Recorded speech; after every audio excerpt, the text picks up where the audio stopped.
Hello, my friend. Time for our meeting this Wednesday, September 10th. I'm coming in a little late today because I had to follow, as I think everyone did, the magisterial vote. The magisterial votes of Minister Fux, who will resume later tonight, will vote again, but I had to finish voting on Bolsonaro, right?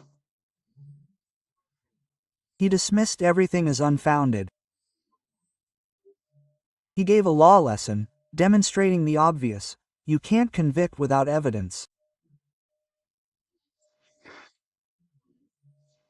But on a day like today, September 10th, in 1808, the royal press was created. That is, the official press created the Gazeta do Rio de Janeiro, the first Brazilian newspaper within Brazil. There was already the Correio Brasiliense, published in Lisbon by Hipólito José da Costa. The Prince Regent, João, was regent because he took over the Kingdom of Portugal in place of the Queen, because the Queen was somewhat interdicted, his mother, Queen Maria.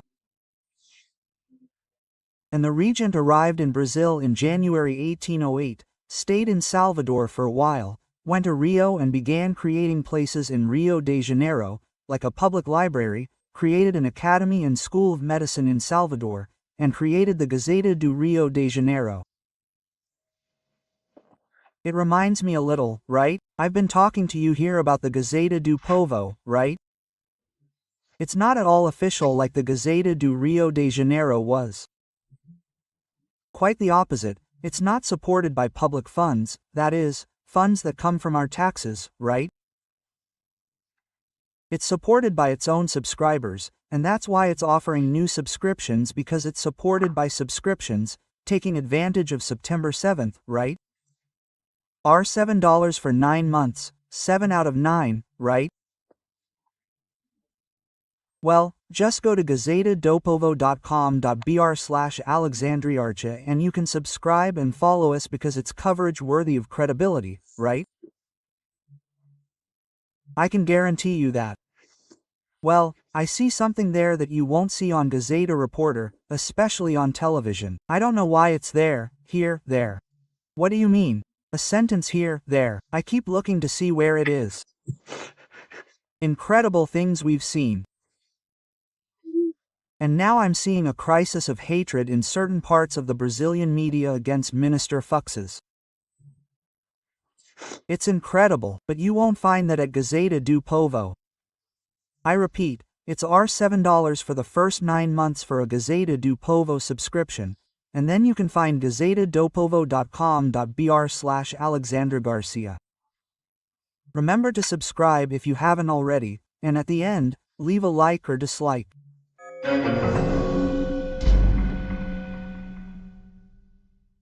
Well, if I were to make a film about Minister Luís Fux's, I would say Luís Fux's, the demolisher. He demolished the prosecution's thesis from the Attorney General's office and demolished the 2 votes already cast. The rapporteur's vote, Justice Moraes, and Justice Dino's vote.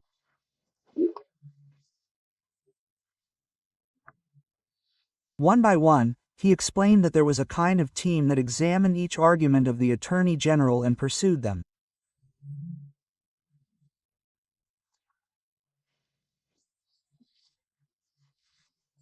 He debunked each argument they used to convict the rapporteur and Justice Dino, right? He debunked each one with seriousness, calmness, class, and showing, right? Showing Nelson Hungria, Heleno Fragoso, right? He even showed that he acquitted an MST leader who participated in an invasion of Incra, destroying everything, and it wasn't proven that he personally broke anything, nor that he gave the order to break it. He was acquitted by Diasford, right? He showed decisions by Celso de Mello saying that you have to individualize, you have to show what the person did, right? Why are they condemning? No, that wasn't at stake, but it's projected onto those already convicted on January 8th and who have to pay the damages against the Brazilian state, against listed heritage, right? Likewise, when this has to be charged, it has to be demonstrated. It was proven that João da Silva tore a picture frame, ruined a rug, ripped up something, threw the clock on the floor. It has to be proven, shown what he did, right? Quoting Celso de Mello in the preliminaries, he already said, "Look, everything is wrong here. This is not the place to judge. These people here don't have special jurisdiction, so it's not the Supreme Court, except for Ramajam, who is a federal deputy, right? The others aren't anymore. Or if you're going to judge as a former president, it's not in a panel of 5, it's in the plenary of 11, but strictly speaking, it's in the first panel, so it's all null and void, right?" But he considered the plea bargain acceptable. He didn't consider Mauro Cid's null and void, who, by the way, he convicted of a crime. He framed it there as a scam, not a criminal organization, not even aggravated damage, but because he received, as he demonstrated, $100,000 from General Braga Neto to give to someone, right? Well, from what I conclude, there hasn't been a trial of General Braga Neto yet, and he will also be convicted because of this money, right? But I assume he acquitted Navy Commander Admiral Almir Garnier because there's no evidence whatsoever that he participated in the January 8th coup, conspiracy, or anything, right? He said it was completely unfounded to Mildar.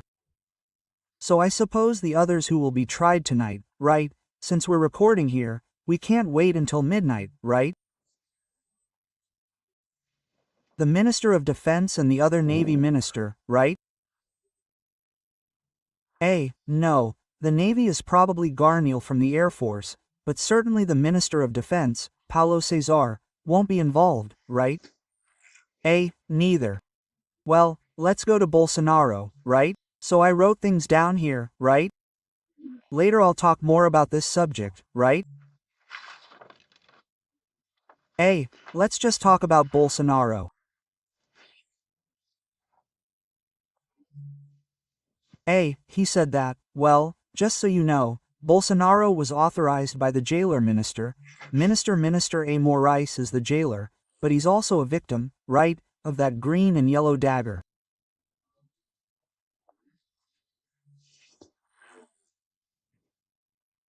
He's an investigator because the minister himself investigated, and Fuchs demonstrated this, right? He investigated, he looked. The judge doesn't have to do this. He's a judge, he's an accuser, especially an accuser, a great prosecutor, just like Minister Dino, who has a career as a judge, right, a federal judge, but he soon entered politics to defend the cause, right, the Marxist, Leninist, communist cause, and so on, right, and he entered politics. So, he distanced himself quite a bit from the day-to-day, which isn't the case with Minister Fuchs, who was a career judge, including in Baixada Fluminense, right, and gradually rose through the ranks, was a judge at the Superior Court of Justice, right? So he has experience and, above all, a vocation for a judge, just as Minister Moraes has a vocation for a prosecutor, for the public prosecutor's office, for a prosecutor.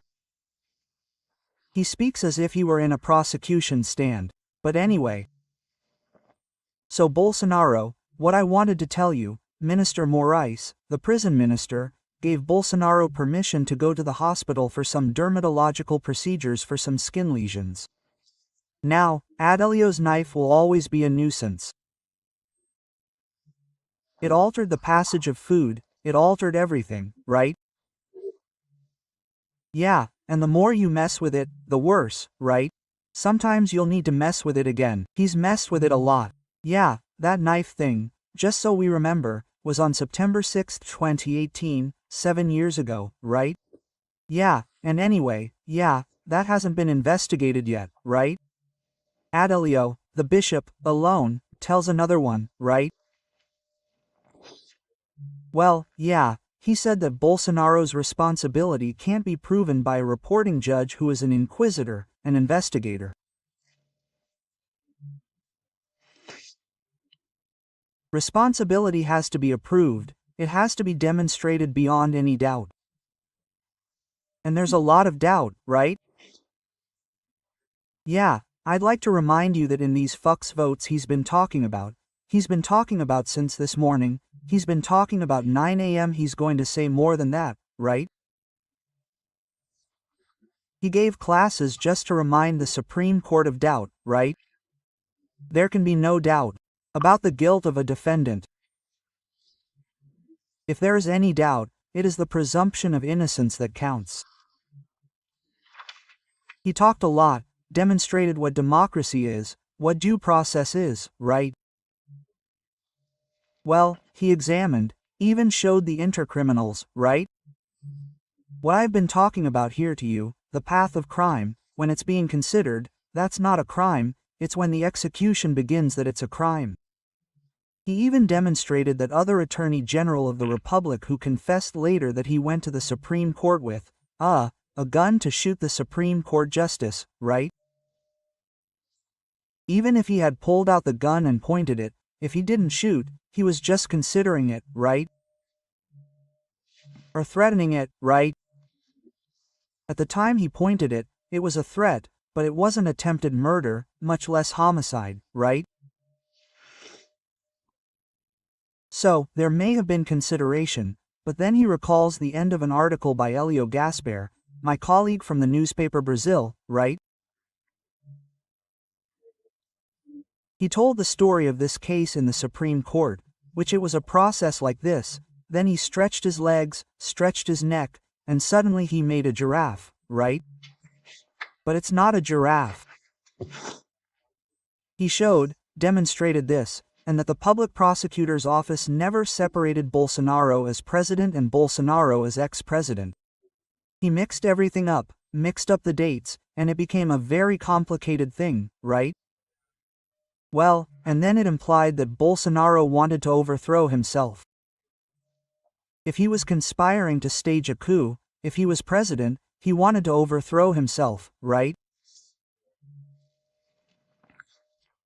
He said, for example, look, the president will be held accountable for what his followers did. So, the left is responsible for Adélio's stabbing, which was encouraged by hate speech, right?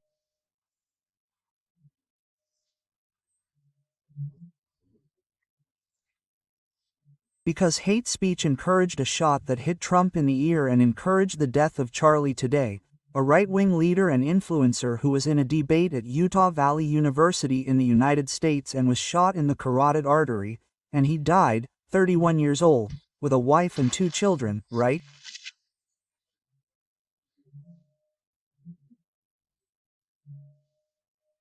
And the left-wing students at the university signed a manifesto saying, "Don't come, don't come." He went and got shot, he was killed. That's hate speech, right? Well, but still, right? He shot down Abim's arguments, parallel to criticizing the electoral process, that this isn't a coup, that this is exercising freedom of expression, of opinion.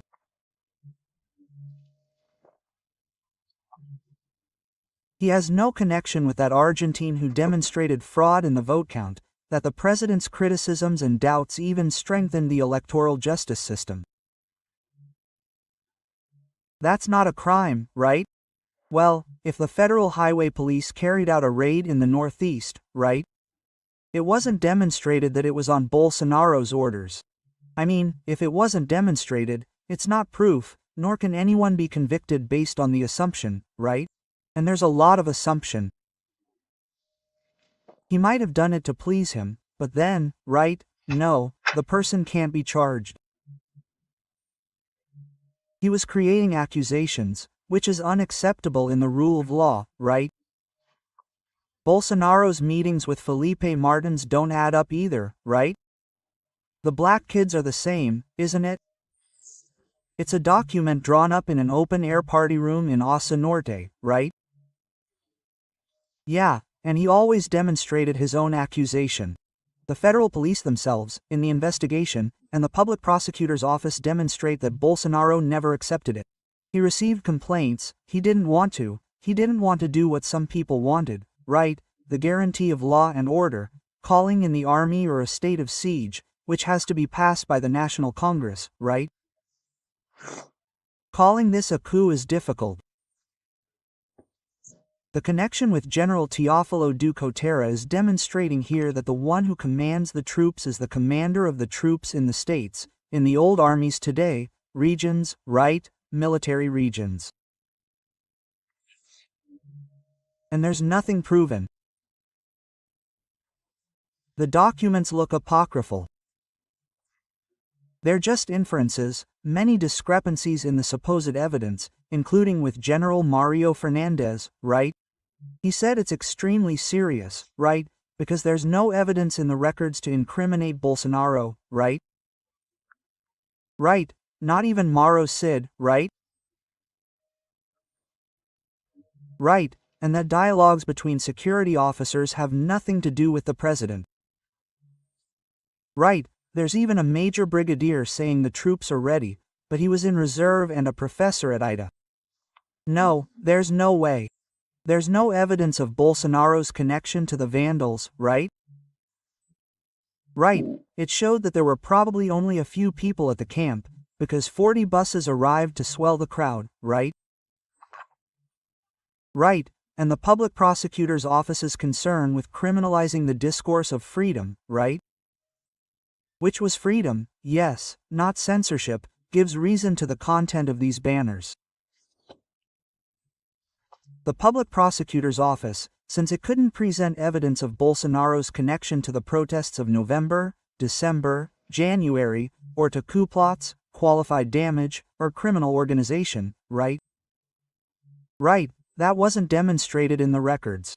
So he dismissed the case. I'll stop here because it's already long, right? And if you want to follow along, it seems he'll continue casting his vote. I think General Heleno, and Paulo Cesar, Ramajam is also out, right? It'll be Fuchs's decision. Now, Fux, for now, is 1, right? It's 2-1, with 2 more votes, Zanin and Carmen Lucia, right? If one of the two, right?